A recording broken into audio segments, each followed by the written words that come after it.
try to learn a little bit about different aspects of the law, and tonight we're talking power of attorney. So what is that, and why might someone need a power of attorney? You know, I was talking about this very issue today with a client who was very severely injured.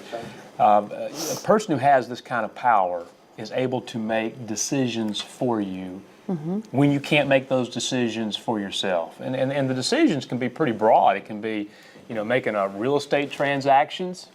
You know, it can be handling some banking information. It can be dealing with the insurance companies or perhaps some investments that you have. Special kinds of power of attorneys can even allow someone to make medical decisions for somebody. So this is one of those things that is probably better off thinking about in advance than when you're in the moment.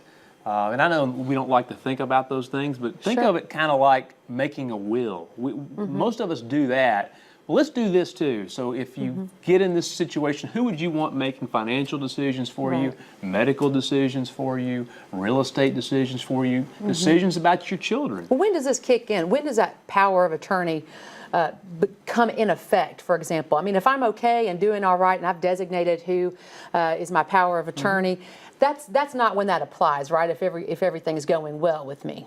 No, but let's say that you leave the studio tonight and you're involved in a very bad wreck, and you find yourself at a DCH hospital for 3 months recovering. Well, who's going to make the decisions for you at that time? Of course, you've got a great husband, you know, who will be glad to do that, but not everybody is in that position. You know, they're single, or they have a husband, but perhaps the husband's not the best person to make those decisions for whatever reason. So this is something you got to sit down, think about, and plan in advance, because if you don't plan in advance, somebody's ultimately going to make these decisions for you, and you may not be happy with those decisions.